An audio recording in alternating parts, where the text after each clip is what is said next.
হরেক রকম সবজি দেখে কার মনটা ভালো হয়ে যায় না।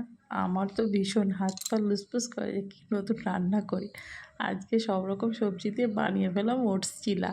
খেতে কিন্তু হেভি হয়েছে। আর দেখো কালারফুল সবজিগুলো দেখে কি ভালো লাগছে না, আমার তো ভীষণ ভালো লাগে। হ্যালো বন্ধুরা, কেমন আছো তোমরা? আশা করি তোমরা সবাই ভালো আছো, আমিও ভালো আছি। দেখো আজকে সকাল সকালবেলায় মাথায় কি পাগলামি উঠেছে যে আজকে সব রকম দিয়ে একটু ওটস চিলা করব। ওটস চিলা কিন্তু খেতে ভীষণ ভালো, আর ওয়েট লসের জন্য তো আরও বেশি। পাকামি হচ্ছে কেন? হ্যাঁ, এটা খুলছিস কেন? আরে এর মধ্যে মালটা দেখবো তাই। কি কি মাল দেখবো তাই। মাল দেখবি? কি মাল? পাপা মালটা অর্ডার করেছে, মালটা দেখবো তাই। পাপা মালটা অর্ডার করেছে? শুনছো তোর কথাবার্তা? বলছে ওর পাপা নাকি মালটা অর্ডার করেছে এক পেটি, বুঝেছো তো? একটু খুলে দাও তো। এই তোর পাপা কি মাল অর্ডার করেছে? আগে খুলে দাও তো, তারপর আমি বলছি কি অর্ডার করেছি। ওরে বাপ রে বাপ, দাঁড়া কাছে নিয়ে চলে এসে। না দেখে কথা বলবে না। আরে বাবা দাঁড়া না ভাইয়া। আমি ভাইয়া না, না দেখে কথা বলবে না। কি না দেখে কথা বলবো না? ভাইয়া না, বুঝতে পারছো? হ্যাঁ হ্যাঁ, হেভি দুষ্টু। দেখেছো তো কেমন দুষ্টু হয়েছে, যা কথাবার্তা শিখেছে। এদিকে আমি রান্নাঘরে ব্যস্ত, ওদিকে একটা পার্সেল এসছে, পার্সেলটা নিলাম। এখনও ব্যস্ত হয়ে পড়েছে, মানে ওর ভেতরে কী আছে, মানে এত কিউরিসিটি, চোখে খুলে আগে দেখতেই হবে। তার জন্য কি পাকা পাকা কথা শিখেছে। আচ্ছা এই দেখো কী করছি, ওই দেখো বসে পড়েছে আরেকজন, জিজ্ঞাসা করছে মা তুমি কী করছো। আচ্ছা চলো তোমাদেরকে আর বলে দিই আর দেরি না করে।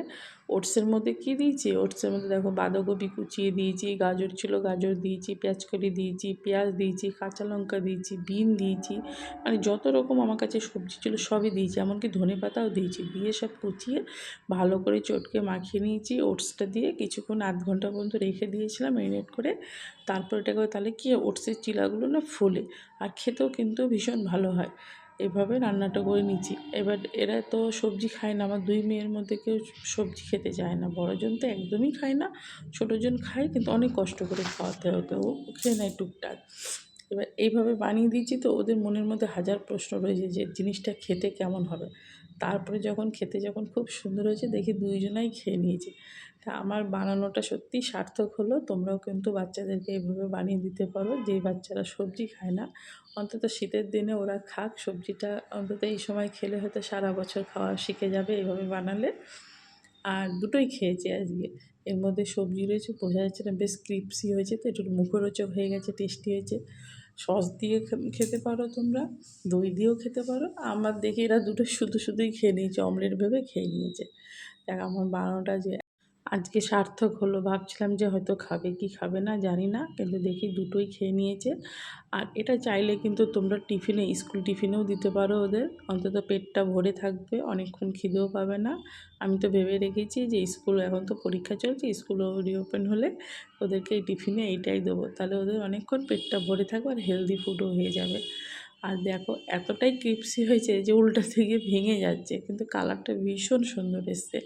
তাহলে বলো আজকে ভিডিওটা কেমন হয়েছে, আর ওটসের এই চিলাটা কেমন হয়েছে, একটু ট্রাই করে দেখতে পারো। আর আমাকে অবশ্যই কমেন্ট করে জানিও। এরকম সুন্দর সুন্দর ভিডিও পেতে গেলে আমার চ্যানেলটাকে তোমরা ফলো করে দিও, তাহলে সুন্দর সুন্দর ভিডিও পেতে পারবে। কারণ আমি শুধু রান্নার ভিডিও করি না, এমনকি আমি আমার বাচ্চাদেরকে নিয়ে ভিডিও করি, যেটা আমার ডেলি লাইফে রয়েছে। সবাই ভালো থেকো বন্ধুরা, সুস্থ থেকো। আর এইভাবে আর যতগুলো চিলা ছিল সব আমি এক এক করে বানিয়ে নিয়েছি। চলো তোমাদেরকে দেখাই বক্সের মধ্যে কী ছিল, যেটা দেখার জন্য বারবার এত চেঁচাচ্ছিল যে মালটা কী আছে দেখবো। এই যে বক্সের মধ্যে আমি মোদি কেয়ার থেকে বিয়ান ব্লু আনিয়েছি। বিয়ান ব্লুটা ভীষণ ভালো টয়লেট ক্লিনার, তোমরা ইউজ করে দেখতে পারো, সত্যি ভীষণ ভালো। আচ্ছা এইগুলোই রয়েছে, আর স্পিক অ্যান্ড স্প্যান রয়েছে। আজকের ভিডিওটা এখানেই শেষ করি। সবাই ভালো থেকো, সুস্থ থেকো।